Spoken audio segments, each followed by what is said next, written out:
Welcome to Civils Online, your affordable personal coach. This is part of Civils Exam Current Affairs series, and this is your daily dose of current affairs. This is for the date Sunday, 14th February 2016. Reading complete Hindu newspaper can be hectic and time consuming. Here we give excerpts of particular day's newspaper, and a topic of interest is given, which is discussed in detail with case in point and important terms to give you exactly what you need for civils preparation. Today's topic of interest is 26/11 Mumbai terror attacks happened in year 2008 is again in news because of the recent revelations by terrorist and spy David Coleman Headley. So what happened on 26/11?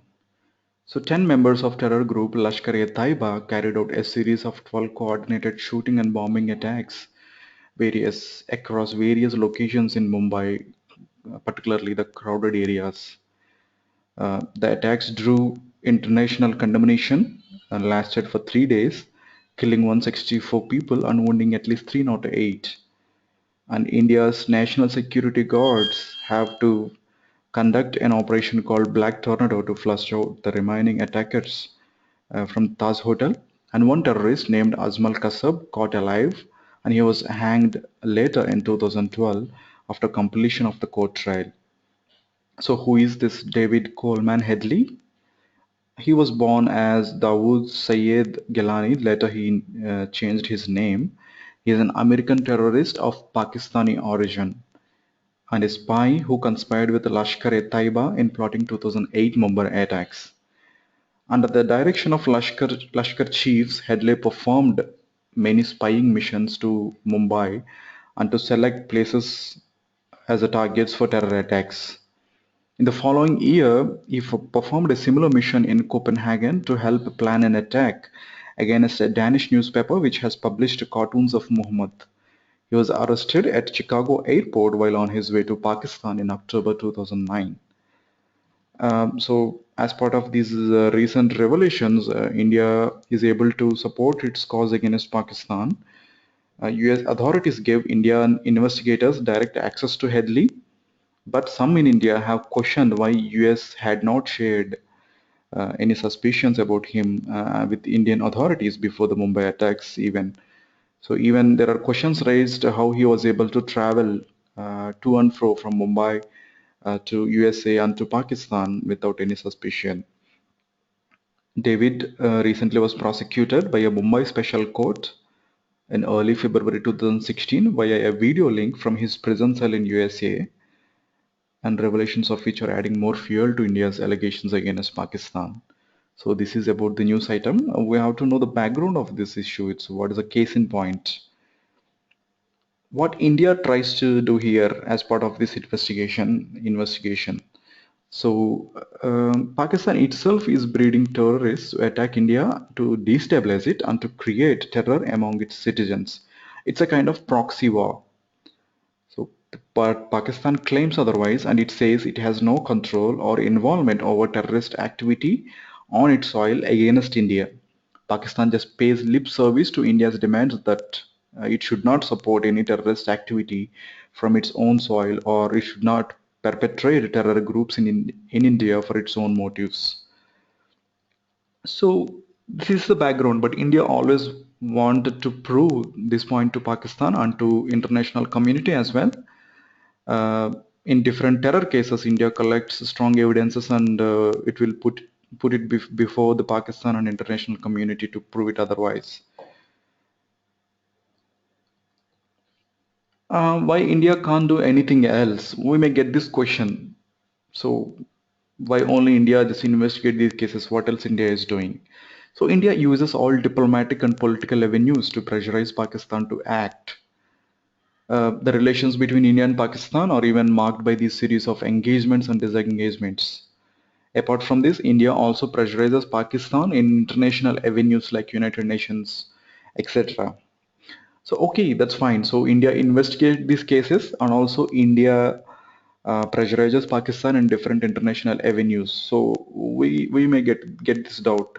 Why doesn't India take military action against Pakistan?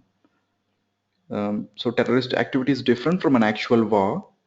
Both India and Pakistan seems to realize the catastrophic effects of a full-time war in terms of resources and loss of lives. Particularly for Pakistan, this is the reason why it encourages terror groups against India. It's easier than a war and it creates terror among the people and destabilizes the society. Okay, so what could be the solution? India can get over this kind of issues only by improving its own internal security apparatus. That is, the social fabric need to be improved, the society need to be educated, the police and other forces need to be improved, the political will should be strengthened, the mechanisms, the policies should be strengthened, so that it should be able to prevent terror attacks emanating both from inside as well as outside. So we have to make a point here. It's not that all the terror attacks are emanating only from Pakistan. It could be even because of an internal issue as well. So we should be able to tackle the terror attacks whether either they are emanating from outside or inside our country. And then investigation of the terror cases should be done efficiently and quickly. And finally, we have to pressurize Pakistan in all available means and avenues to stop such activities, to support terror activities against India. So this is about today's topic of interest. So what are the important terms we have to know? So whenever we, go through such kind of news about the terror attacks, a lot of terms are being used like terrorist, secessionist, separatist, militant, Naxalite, extremist, etc. So we may ignore the slight difference between these words, or we may interchangeably use these words, but that is not correct.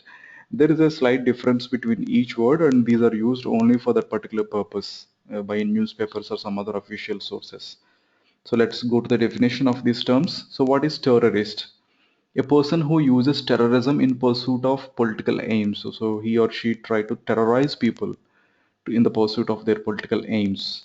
So who is secessionist? A person who thinks that a nation or state, etc., should separate from one another and become independent.